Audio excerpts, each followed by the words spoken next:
Amén. Vamos a abrir, hermanos, la palabra del Señor.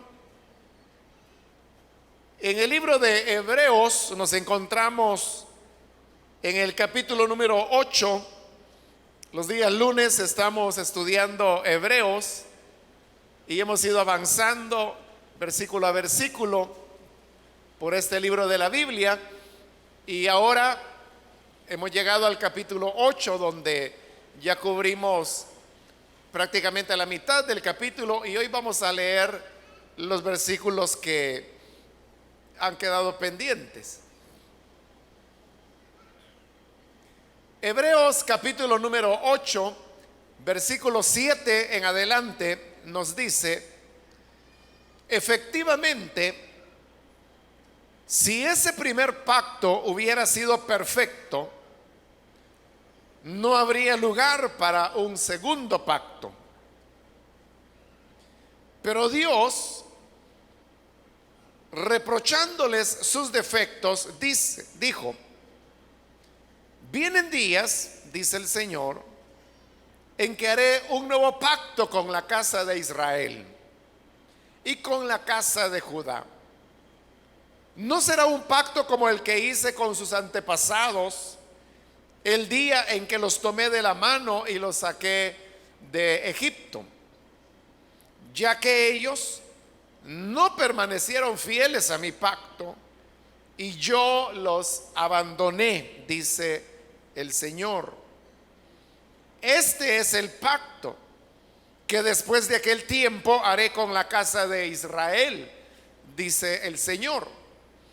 Pondré mis leyes en su mente y las escribiré en su corazón. Yo seré su Dios y ellos serán mi pueblo. Ya no tendrá nadie que enseñar a su prójimo, ni dirá nadie a su hermano: conoce al Señor, porque todos, desde el más pequeño hasta el más grande, me conocerán. Yo les perdonaré sus iniquidades y nunca más me acordaré de sus pecados. Al llamar nuevo a ese pacto, ha declarado obsoleto al anterior, y lo que se vuelve obsoleto y envejece ya está por desaparecer. Amén. Hasta ahí dejamos la lectura. Pueden tomar sus asientos, por favor, hermanos.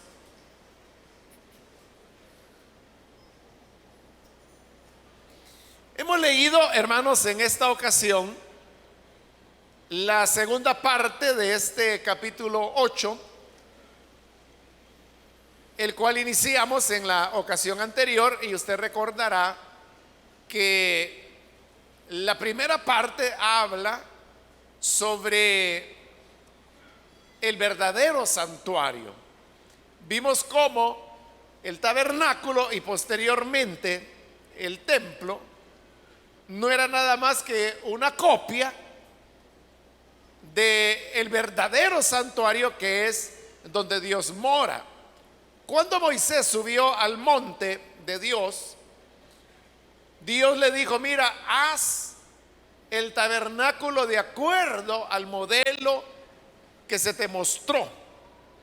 Pero lo que Moisés vio, como dije, no fue una maqueta, no fue un plano, no fue un dibujo, sino que lo que Moisés vio fue la morada de Dios, el cielo.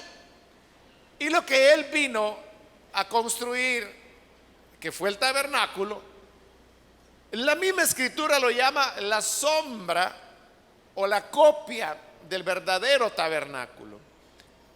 Y para poder atender los sacrificios y las ceremonias en ese tabernáculo, que era la copia o la sombra, fue que se estableció el sacerdocio según el orden de Aarón. Entonces los sacerdotes levitas se encargaban de servir a la sombra, pero para servir en el auténtico santuario, que es donde Dios mora, fue necesario establecer otro sacerdocio. Y este es el sacerdocio según el orden de Melquisedec, el cual es un sacerdocio único y es el Señor Jesús. Consecuentemente, tenemos dos sacerdocios diferentes, o dicho de otra manera, dos órdenes sacerdotales diferentes, que en su momento ya las explicamos. Pero ahora hemos visto en este capítulo 8 que cada orden sacerdotal tenía su propio santuario. El orden de Aarón o sacerdocio levítico tenía un santuario que estaba en la tierra y que era una sombra del auténtico. Pero Jesús, que es el sumo sacerdote, según el orden de Melquisedec, también tiene un santuario, pero él ministra en el santuario auténtico, es decir, en la morada de Dios. Y como el propósito de este capítulo, lo dijimos la semana anterior, es el demostrar que el sacerdocio del Señor Jesús es un sacerdocio superior al de Aarón. Consecuentemente, la gracia que el Señor Jesús vino a enseñar es superior a la ley de Moisés. Si el Señor ministra en el santuario auténtico, entonces obviamente el sacerdocio de él es mejor y por lo tanto el pacto de él, que es el evangelio, es el mejor.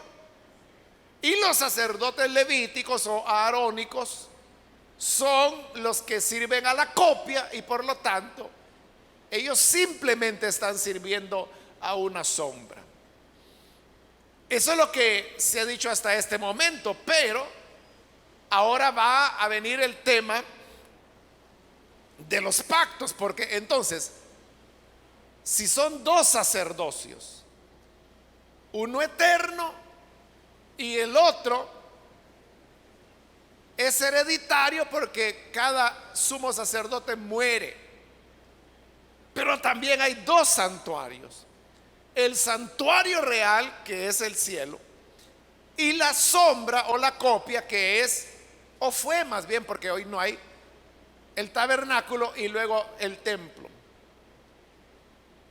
Si es así, esto nos lleva a la conclusión que también debe haber dos pactos: un pacto que corresponde al sacerdocio eterno y que ministra en el santuario real, que es el sacerdocio del Señor Jesús, y el pacto de los sacerdotes que mueren y que ministran en la sombra, que es la ley de Moisés. Ese es el punto que ahora se va a desarrollar, y es que también hay dos pactos. Al de la ley se le va a llamar el viejo pacto, porque es el que fue dado o revelado a los hombres primero. Y el nuevo pacto es el que se reveló posteriormente en la persona del Señor Jesús. Entonces dice el versículo 7 que hoy leímos: efectivamente, si ese primer pacto hubiera sido perfecto, no habría lugar para un segundo pacto. Si el primer pacto, que era la ley, hubiese sido perfecta y hubiera sido útil al ser humano, ¿por qué Dios tendría que haber buscado otra? Si hay un nuevo pacto, es porque este nuevo es mejor que el anterior. Si usted tuviera un teléfono portátil y sucede que yo conozco su teléfono, pero de repente veo que lo ha cambiado, entonces yo vengo y le pregunto: mire, hermano, ¿y por qué cambió su teléfono si estaba bonito el que tenía? La respuesta que usted me dará es obvia, ¿verdad? Es lógica. Sí, aquel estaba bonito, pero fíjese que este que ando ahora, este está mejor.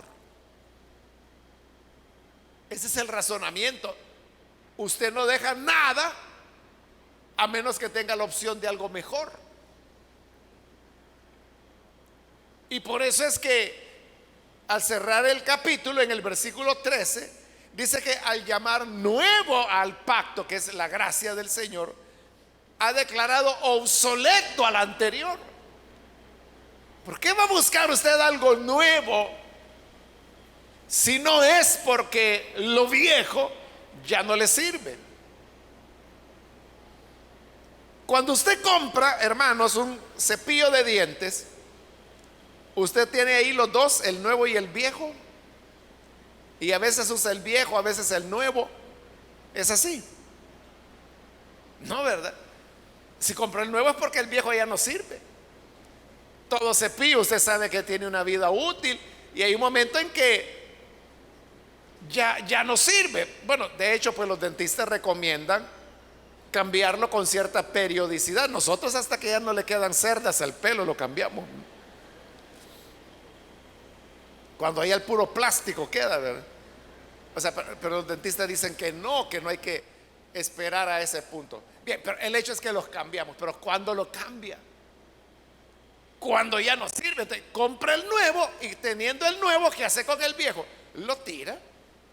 Oh, hay algunos hermanos que lo utilizan para ponerle pasta a los zapatos, ¿verdad? Pero ya son otros usos, ya no lo usa para cepillarse los dientes. Y así como es con los cepillos de dientes, con los teléfonos, eso puede ser con zapatos, con camisa, puede ser con lapiceros, con carros y hasta con casas. La gente cambia cuando tiene algo mejor, y porque lo otro o ya se arruinó, o es viejo, o ya no sirve. A eso es el argumento que se está utilizando cuando dice: si el primer pacto hubiera sido perfecto, no habría lugar para uno segundo. Pero si se hizo lugar para un nuevo pacto, es porque el otro ya no era bueno, ya no servía. Este razonamiento ya lo había utilizado en el capítulo 7 este mismo libro de la Biblia, solamente que ahí estaba hablando del sacerdocio, diciendo que si Dios ha establecido un nuevo sacerdocio, es porque el otro ya era viejo y era inefectivo. Como ya no era efectivo, entonces busca un nuevo sacerdocio. Pero esa lógica del sacerdocio ahora se aplica al pacto. Que si hay un nuevo pacto, dice, es porque el anterior ya no sirve. Eso, traducido al tema que se está enseñando, sería que si Dios trajo el evangelio de la gracia, que es de la fe y no de las obras, si lo trajo es porque el anterior pacto, que era la ley y por lo tanto de las obras, ya no servía, ya no hacía perfecto a nadie, no ayudó al ser humano, y por eso Dios buscó un nuevo camino. Ahora, esto, hermanos, que está diciendo Hebreos, eso era una bomba en su época. Nosotros ya después de 2000 años de cristianismo ya entendemos esto, ya lo digerimos, ya lo sabemos. Pero en ese momento, que era nuevo, eso sería igual, hermanos, que alguien viniera y nos dijera: miren, todos ustedes que creen al evangelio, ya no crean en el evangelio, hay algo nuevo que es mejor y que Dios ha preparado. O sea, nos causaría un choque, ¿verdad? Nos impactaría que nos dijera: lo que usted ha practicado no sirve, hay algo mejor. Eso fue lo que resultó para los hebreos. Recuerde que este es un libro dirigido a los hebreos, y los hebreos habían pensado que la ley, las obras, la ley de los méritos era el camino para agradar a Dios. Pero hoy viene Cristo y dice, no, hay un pacto mejor. Como eso era difícil de aceptarlo, entonces Hebreos lo que hace es que se apoya en las Sagradas Escrituras. Por eso a lo largo del estudio de Hebreos yo le he venido diciendo que este es el libro del Nuevo Testamento que más citas hace del Antiguo, porque utiliza los mismos libros de la ley para demostrar que la ley misma establecía que vendría algo mejor. Y lo que tenemos aquí del versículo 8 hasta el 12 es una cita tomada del profeta Jeremías, de lo que hoy es el capítulo 31. Es una cita larga, pero en esa cita Dios de antemano en la misma ley ya había dicho que Él haría un pacto nuevo. Dice el versículo 8, pero Dios, reprochándole sus defectos. Cuando allí dice reprochándole sus defectos, no queda claro si se refiere a los defectos de los que seguían la ley o a los defectos que la misma ley tenía. Pero realmente no importa. No importa a qué se refiere, porque el hecho es el mismo. Y es que ya sea que los defectos eran de las personas que seguían la ley o que los defectos fueran de la ley, el hecho es que esa ley fue sustituida, fue abandonada. Dice siempre el versículo 8, y aquí ya cita a Jeremías: vienen días, dice el Señor, en que haré un nuevo pacto. Ahí lo puede ver. La misma ley está diciendo que Dios haría un nuevo pacto con la casa de Israel y con la casa de Judá. Versículo 9: no será un pacto como el que hice con sus antepasados el día que los tomé de la mano y los saqué de Egipto. ¿Cuál es el pacto que Dios hizo con Israel cuando los tomó de la mano y los sacó de Egipto? Es el pacto de la ley. Llegaron al monte Sinaí y allí en el monte de Dios Él les entregó la ley a través de Moisés. Y dice Dios, el nuevo pacto que viene no es como el que yo hice con sus padres. Es decir, no es la ley ya. No es la ley de las obras ni de los méritos humanos. Y dice, ya que ellos no permanecieron fieles a mi pacto y yo los abandoné, dice el Señor.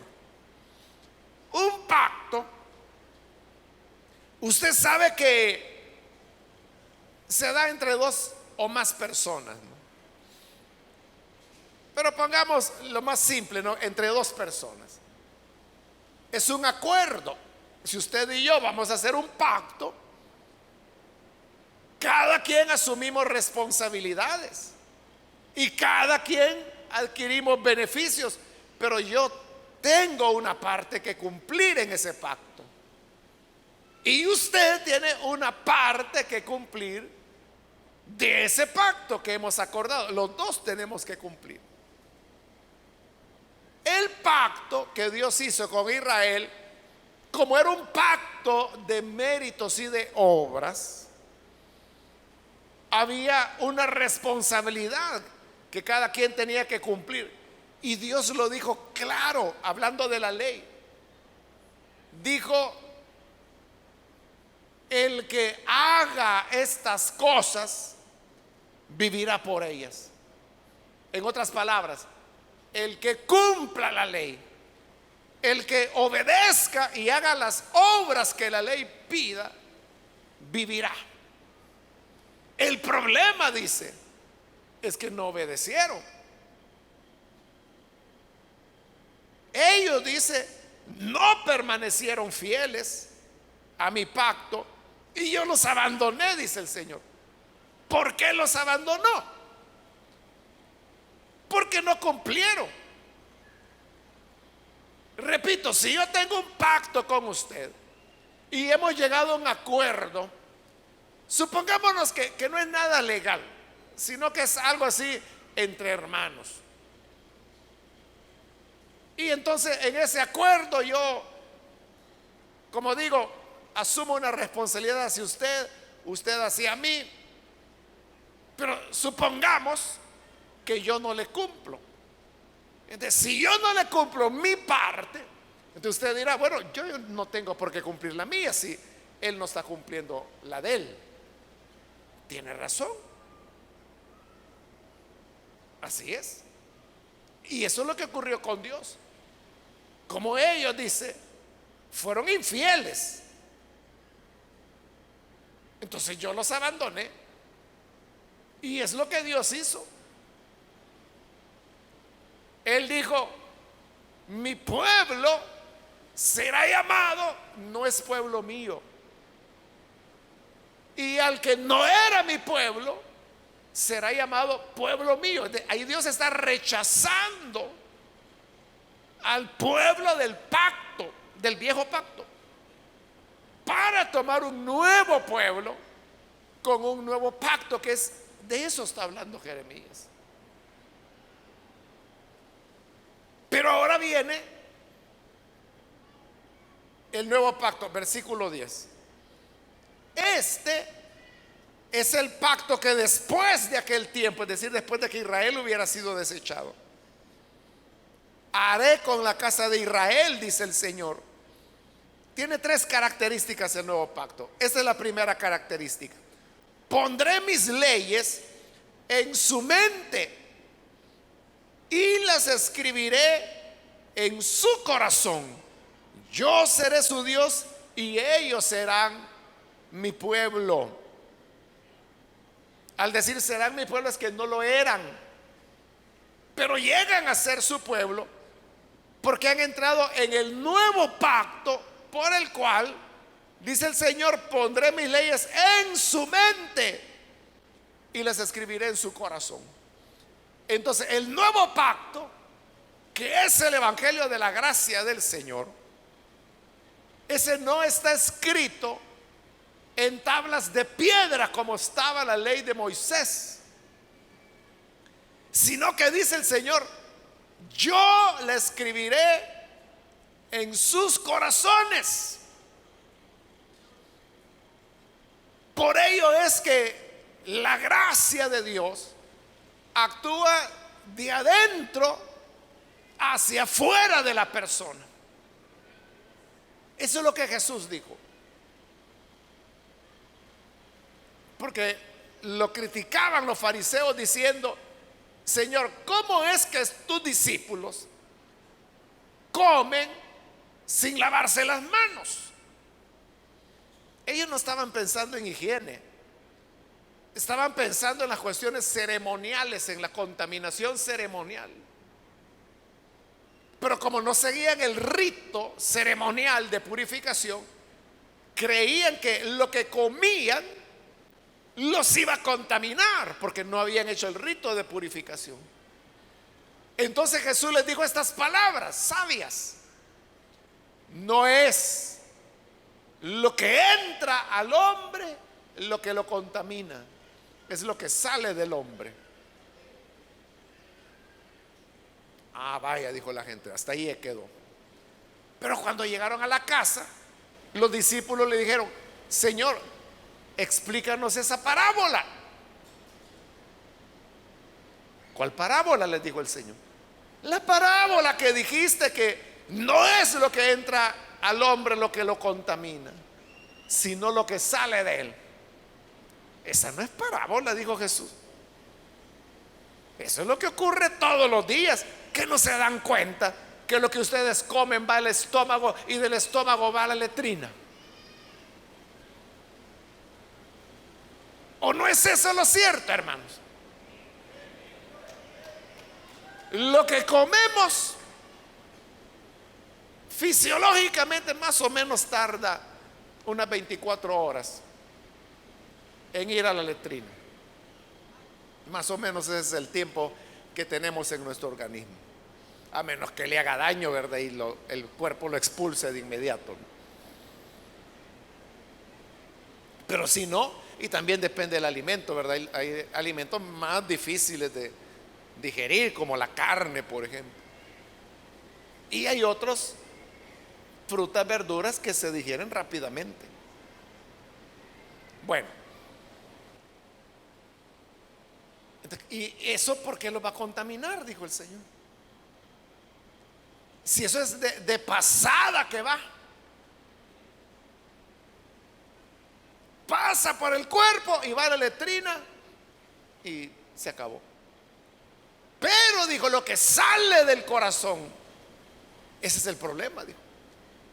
Porque en el corazón nacen las mentiras, los homicidios, las fornicaciones, los adulterios, las hechicerías, las idolatrías, toda la maldad que existe en el mundo. Fíjese, no es el diablo, porque hay gente que dice, mire lo que el diablo hizo. El Señor dice, es el corazón. De ahí nace lo malo. Hace poco un hermano me decía, mire, ore, me dice, por mi matrimonio, porque se me está desarmando, me dice. Me le han hecho brujería. Y yo le dije, ¿y por qué dice usted que le han hecho brujería? Ah, porque ya mi esposa no quiere volver conmigo. ¿Y por qué no quiere volver? ¿Cómo usted la ha tratado? Ah, es que ella dice que yo soy muy pesado y que la he golpeado. ¿Es cierto que la ha golpeado o no? Sí, sí, me dijo. Mire, yo no creo, le digo, que haya sido ninguna brujería. Lo que pasa es que ya no lo aguantó. Pero usted tiene que cambiar. Si usted no cambia, ella no va a volver. Bueno, le cuento esa historia porque hay gente que así le gusta. O sea, la culpa que la tiene el diablo, que la tiene la bruja, que la tiene la hechicería. Y es su corazón el que está provocando el mal. La gente viene y dice, mire, el diablo sí que es diablo, mire lo que me hizo hacer. Y el diablo dice, ¿yo qué te he hecho? Vos solito sos el que te revolcás. No me metas en líos tuyos. Entonces dijo el Señor, es del corazón. Y eso sí contamina. Ese era el problema con la ley. Que la ley no podía cambiar el corazón. El corazón era malo, pero las personas externamente trataban de cumplir la ley. Y por eso es que su énfasis era lo que se veía, lo externo. Así nació el perfecto fariseo. Porque el fariseo era alguien que velaba por lo externo. Jesús les dijo, hipócritas. Por eso les dijo, sepulcros blanqueados. Porque por fuera están bien blanqueados, pero por dentro están llenos de huesos de muertos. Pero usted los veía por fuera. Por fuera andaban con sus vestiduras largas, con sus manitas juntas. Por fuera se veían. La gente creía que eran santos. Y el Señor viene y le dice, hipócritas, que por pretexto hacen largas oraciones mientras están saqueando a la viuda y al huérfano. Así hay mucha gente que se presenta como que son la santidad encarnada, pero por el otro lado están explotando a la gente, tratándoles injustamente.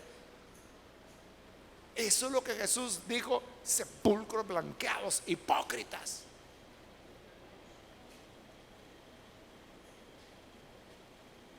Porque la ley no puede enmendar el corazón, porque la ley es externa al hombre. La ley está escrita en un reglamento. Usted sabe que hay iglesias evangélicas que tienen reglamento escrito, y ahí dice cómo el hombre tiene que hablar, cómo tiene que caminar, cómo tiene que vestirse. Ahí dice cómo la mujer tiene que peinarse, qué zapatos puede usar, cuánto tiene que medir la manga. O sea, eso es lo que dice el manual de ellos. Pero el Señor dice: el nuevo pacto que yo haré, mis palabras las escribiré en su corazón. Porque allí es donde hay que arreglar el problema. Una iglesia puede tener un reglamento que diga: todos tienen que entrar con una sonrisa al culto.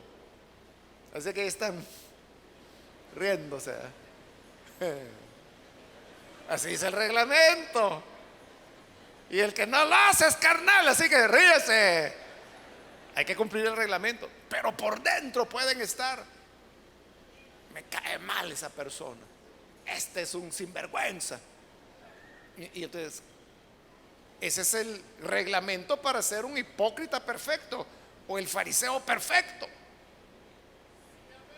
Pero el evangelio es el que llega al corazón. Porque ¿sabe qué pasa con las personas que les ponen reglamento y que los están observando? Y que ahí está el pastor en la puerta con una cinta métrica a ver si la manga de la hermana tiene la medida que se ha dicho. Si no, no la dejan entrar al culto. ¿Sabe qué pasa? Que llegan con la manga adecuada, pero media vez salen de la iglesia, andan en bikini, ¿eh? Porque ahí ya no las ven. Pero qué diferencia sería que no fuera un reglamento, sino que fuera que la palabra de Dios está escrita en el corazón de las personas. Así es. Porque entonces anden donde anden, caminen por donde caminen, amarán al Señor. Entonces, por eso el Señor dice: el viejo pacto, que era de leyes, de reglamentos y de todo eso, eso no sirve. Eso se echó a perder. Yo los abandoné. Pero yo prometo que después de ese tiempo pondré mis leyes en su mente, las escribiré en su corazón. Eso es igual, usted que es padre o madre de familia, que le dice: hijo, como yo quisiera que entendieras. Hija, como yo quisiera meterte en la cabeza. Eso exactamente es lo que Dios hizo. ¿Cómo te puedo hacer entender? Escribió su palabra en nuestro corazón.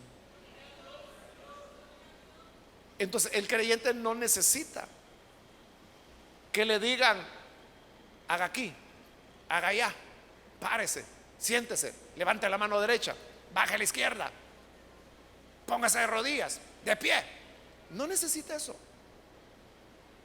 porque tiene la palabra de Dios escrita en el corazón. Esa es la primera característica del nuevo pacto, que es de adentro hacia afuera. Contrario a la ley, que la ley es externa. La ley opresiona, la ley manda, la ley ordena, la ley rige. Segunda característica, dice el versículo 11: ya no tendrá nadie que enseñar a su prójimo, ni dirá nadie a su hermano: conoce al Señor. Porque bajo la ley, recuerde que no había trato con personas. El trato era con familias. Bueno, y con la nación. Con la nación. Por eso es que cuando Daniel confiesa Fíjese, no está confesando sus pecados personales porque Daniel no los tiene. Pero los pecados de Israel, él los confiesa. Él no los había cometido. Por ejemplo, él confiesa la idolatría de Israel y él nunca había adorado un ídolo. Pero lo que ocurre es que el trato bajo la ley no era individual, era corporativo, se le llama en teología, es decir, colectivo. Por eso es que Dios trataba con personas. Dios escogió a Abraham y le dijo: en ti serán benditas todas las naciones. Pero ¿con quién era el trato? Con Abraham. Pero aunque él tuvo un hijo, no del matrimonio, que era Ismael, Dios le dijo: lo voy a bendecir por ser hijo tuyo. Entonces, vea, no era que Ismael tuviera méritos, pero era hijo de Abraham. Como la promesa era para Abraham, su hijo la adquiere. Pero en el nuevo pacto, que es el evangelio, es la gracia del Señor, aquí sí ya es una cosa individual. A eso es a lo que nos referimos cuando los evangélicos decimos: reciba a Jesús como su Salvador personal. ¿Por qué personal? Porque hoy es así. El muchacho, su mamá puede ser la diaconisa más santa de la iglesia, pero él podrá tener a esa mujer santa de mamá, pero si él no se arrepiente, se va a perder como que si no tuviera ninguna relación con ella. Y hay jóvenes que dicen: cuando el Señor venga por mi mamá, en el rapto, aunque sea de los pies de ella, me voy a ir, pero me voy con ella. ¿Cómo no? Cuando el Señor se la lleve, ni cuenta te vas a dar. Esa es la parábola de las 10 vírgenes, donde el punto era: ¿tienes aceite o no tienes? No, es que teníamos, pero se nos acabó. ¿Tienes o no tienes? Sí, teníamos. Que si tienes, te pregunto. Teníamos, pero ¿por qué no tienes? Es que a comprar íbamos y en eso veniste. ¿Tienes o no tienes? No. Entonces, fuera. Pero nosotros estuvimos con las otras 5, pero las otras 5 sí tienen aceite. ¿Lo ve? Es algo personal. El evangelio de Lucas dice: estarán 2 mujeres moliendo en el mismo molino, una será tomada, la otra será dejada. Porque en el evangelio es, nadie dice, le va a decir a la otra persona: mira, conoce a Dios, yo te voy a presentar a Dios. Si tú no lo conoces por ti mismo, nadie te puede ayudar. Aunque tu papá sea el apóstol Pablo, es un trato personal. No es un trato con un pueblo, con una nación o con familias como era bajo la ley. Por eso cada uno de nosotros, esa es la realidad, hermanos, cada uno de nosotros debemos tener una relación con el Señor. Esa es la pregunta que debemos hacer. ¿Tengo yo una relación con el Señor? ¿Platico con Él? ¿O simplemente voy siguiendo el grupo? Ah, es que hoy es lunes, ya va a pasar el bus, vámonos pues mamá. Y viene aquí, se sienta, canta. Pero ¿tienes una relación con el Señor? Cuando la persona comienza a reflexionar honestamente, puede llegar a la conclusión de decir: bueno, la verdad es que yo tengo 12 años de venir a la iglesia, pero no puedo decir que tengo una relación con el Señor. Conozco a los hermanos, conozco los cantos, pero que yo haya tenido una conexión con Él. Si ese es tu caso, hoy es un buen día para que puedas entregarte a Él y tener una relación con el Hijo de Dios. Porque ahora es así, es personal. Y la tercera característica la encontramos en el versículo 12, donde dice: yo les perdonaré sus iniquidades y nunca más me acordaré de sus pecados. ¿Por qué Dios decidió abandonar el antiguo pacto, la ley? Ahí lo leímos en el versículo 9. Porque ellos no permanecieron fieles a mi pacto, es decir, pecaron. Ahora yo le pregunto, las personas, los creyentes que estamos en la gracia, en el evangelio, ¿somos perfectos o pecamos? ¿Qué me dice? Pecamos, ¿verdad? Entonces, ¿cuál es la diferencia? Porque bajo la ley pecaron, bajo la gracia también hay pecado. El pecado hizo que Dios los dejara. Pero ¿por qué el pecado bajo la gracia no hace que Dios nos deje? Por esa tercera característica. Fíjese, no es que no haya pecado, es que bajo el nuevo pacto el problema del pecado queda resuelto. ¿Y cómo queda resuelto? Cuando dice: les perdonaré sus iniquidades. No solo cometemos pecados, sino que iniquidades, dice. Pero yo se las perdonaré. Nunca más me acordaré de sus pecados. No es que seamos mejores que los antiguos, es que a nosotros bajo el nuevo pacto el Señor nos promete perdonar nuestras iniquidades. ¿De qué sucede cuando un creyente peca? Lo que debe hacer es el perdón, buscar el perdón, reconciliarse, presentarse delante de Dios y ser honestos. Decirle: Señor, yo soy un bárbaro, soy un sinvergüenza, ni cara tengo para presentarme delante de ti, porque te he fallado. Yo estoy consciente de lo que tú apruebas y de lo que no apruebas, y aunque sé que no lo apruebas, lo hice. Pero perdóname, yo me voy a apartar de eso y no lo vuelvo a hacer. Entonces, cuando el Señor dice: nunca más me acordaré de sus pecados, perdonaré sus iniquidades, cosa que bajo la ley no la había, porque ahí era de obras, ahí era de méritos.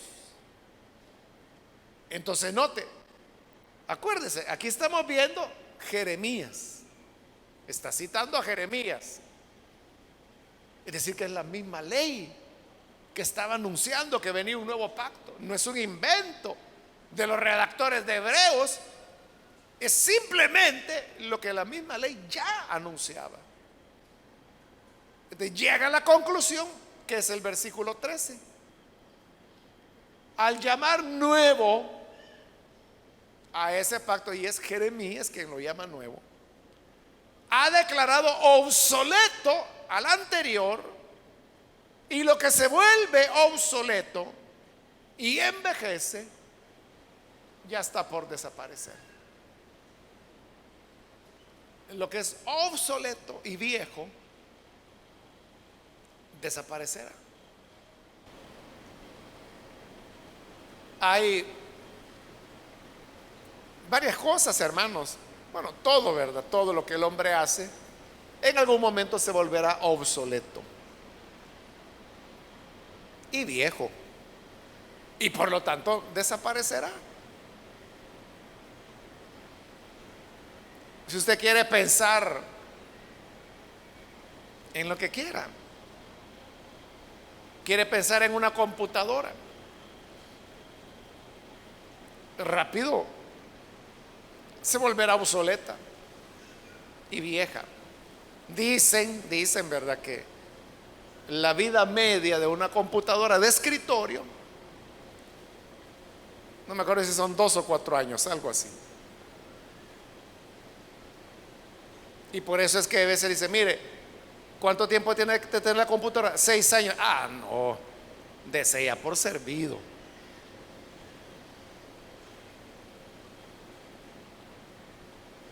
Yo tengo la primera computadora que me la regalaron nuevita, 1997.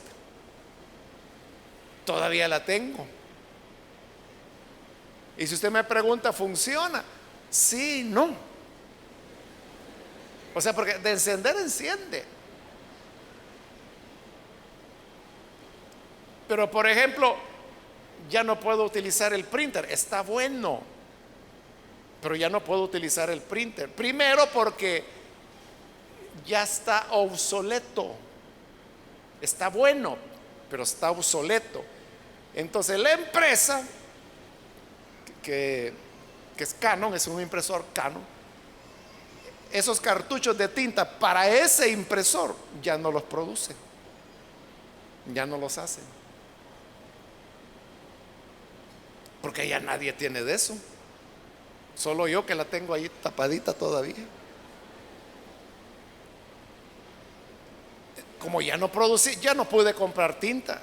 Pero entonces encontré que en los Estados Unidos había gente que vendía, o sea, no originales, pero cartuchos de eso, y que se podía, bueno, y por un tiempo estuve mandándolos a comprar allá, y así seguí imprimiendo, utilizándolo, hasta que ellos también se acabaron, ya no hay. Entonces, el printer está bueno, sí está bueno, pero no lo puedo utilizar. Entonces, un hermano me dice, ve, pero eso está fácil, me dice, quite el viejo y ponga uno nuevo. Pero ¿sabe cuál es el problema? Que los viejos, y viejos estamos hablando de ahí del año 97, es que el cable con que conecta a la computadora, así es el conector, ¿verdad? Y usted sabe que son así hoy, ¿verdad? Que es como meter conectar y ya. En esa época no, creo que son 32 pines los que tenía. Él tiene. Entonces yo le dije, es que mire, el pin es este. Ah, no, me dice. Ya no va a hallarme, eso ya no se usa, está obsoleto. Bueno, ahí la tengo, hermanos, para que sirva de museo. Sí, ya está buena, enciende. Corren los programas y todo eso. Hay que esperar como 10 minutos que se encienda. Cuando me la regalaron, hermanos, era el top. O sea, para mí fue una sorpresa, porque un hermano me la llevó así, la caja, nuevito todo, y hasta el estabilizador de voltaje me regaló. Y como era lo mejor que había en el momento, tenía un fabuloso disco duro de 1 GB de capacidad. Era lo último. En el año 97 ese era el top. Y como, pues si me la regalaron, entonces yo la cuido. Y todavía tiene la etiqueta donde ahí anuncia, dice 1 GB de disco duro. Era fabuloso. Hoy risa les da a los hermanos, porque en su teléfono usted puede andar 32, 64 GB, ¿verdad? Pero así era la cosa. Entonces ya está obsoleto, eso ya no se puede reparar, ya no hay repuesto, ya no puedo hacer nada. Ya tengo como 1 año de no encenderla, pero yo creo que enciende, todavía está ahí. Un día esto la voy a encender, ya que estoy hablando de eso. Pero va a quedar para el recuerdo, ¿verdad? Tal vez algún día alguien la aprecia y dice, así eran, hace 50 años así eran las computadoras. Vale. Entonces lo obsoleto es lo que dice aquí. Lo que se vuelve obsoleto envejece. Eso ya es viejo. Y ya está bueno, eso ya desapareció. Todavía son de los monitores que eran así, de este ancho mismo, que parecían televisores. Ese es el monitor que tiene. Y hoy son las pantallitas planas, ¿verdad? Ya nadie tiene esos camastrones de antes. entonces ya desapareció. Entonces, si hay un nuevo pacto, es lo que dice ahí el razonamiento. Al llamar nuevo a este pacto, ha declarado obsoleto al anterior. Entonces, la ley de Moisés, la ley de las obras es obsoleta, ha envejecido y ahora ha desaparecido. Y ahora estamos bajo la gracia del Señor Jesucristo. Amén, gloria a Dios por eso. Gracias a Dios porque ahora tenemos la palabra escrita en nuestros corazones. Y porque tenemos una revelación personal de Dios. Y porque en este pacto de gracia el Señor dice: nunca más me acordaré de tus pecados. Nosotros somos los que estamos revolviendo el pecado todo el tiempo. Nosotros somos: es que yo era aquí, es que yo no sé si Dios me ha perdonado. Y Él dice: nunca más me acordaré de tus pecados. Pero nosotros: ay, sí, pero yo era aquí. Y como hay un pasaje que dice: tus pecados los arrojaré al fondo del mar. Entonces, por eso es que uno dice que a algunos les gusta ir a pescar y a sacar los pecados que el Señor los tiró al fondo del mar. Pero Él dice: nunca más me volveré a acordar de esos pecados. Esa es la bendición de la gracia del Evangelio que hemos recibido. Gloria a Dios. Vamos a orar, hermanos, vamos a cerrar nuestros ojos. Antes de hacer la oración, yo quiero invitar, si hay con nosotros amigos o amigas que todavía no han recibido al Señor Jesús como su Salvador, mas si usted ha escuchado hoy la palabra y a través de ella usted se da cuenta de la importancia de tener este nuevo pacto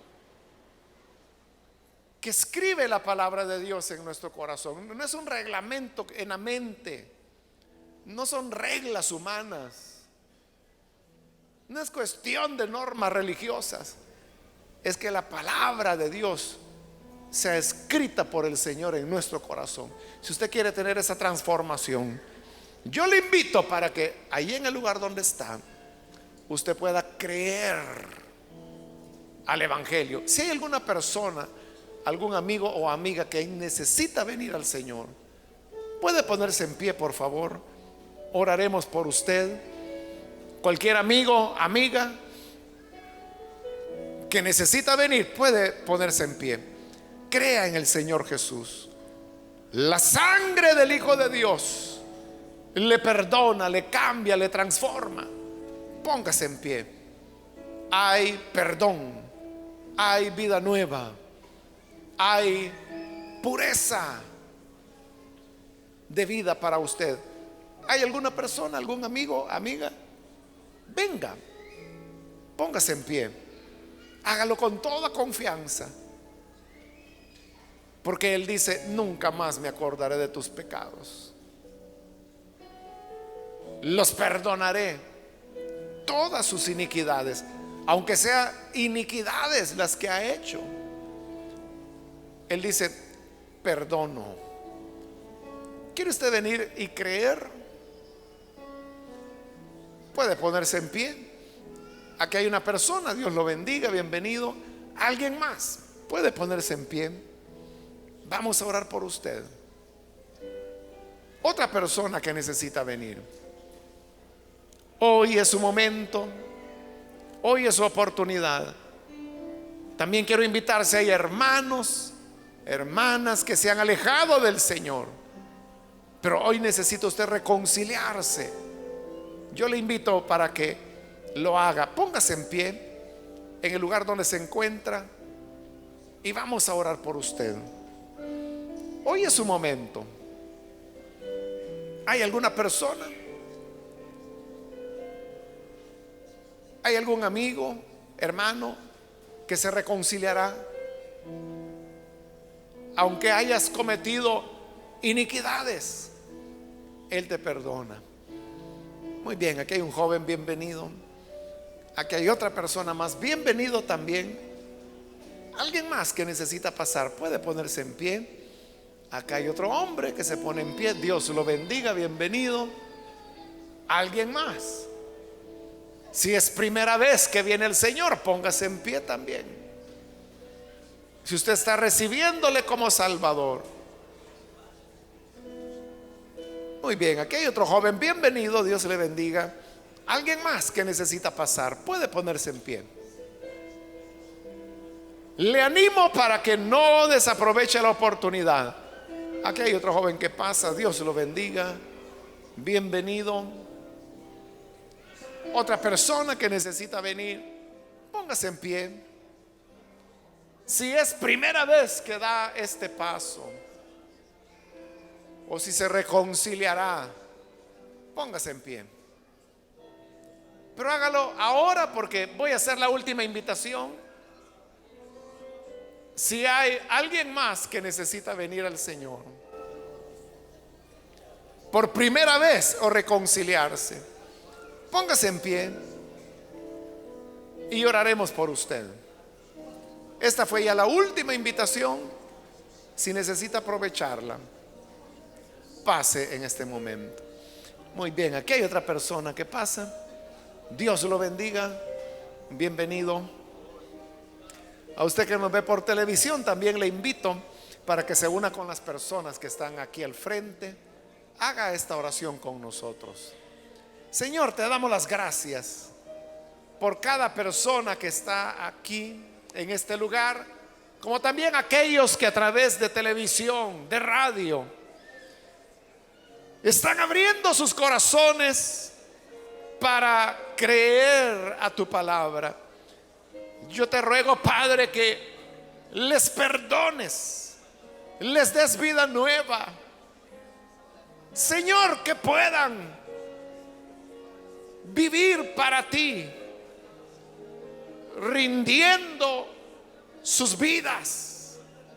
Tú eres el Dios que ha hecho un nuevo pacto con la humanidad. Tú prometiste escribir en nuestros corazones tu palabra.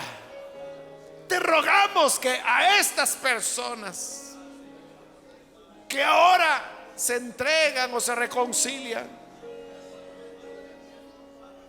tus palabras sean inscritas en sus corazones, en sus mentes, para que donde quiera que vayamos, nos movamos, podamos tener la conciencia clara de tu palabra, que es lámpara a nuestros pies, lumbrera nuestro camino, y nos enseña lo que a ti te agrada y lo que no te agrada. En el nombre de Jesucristo, nuestro Salvador, lo pedimos. Amén y amén.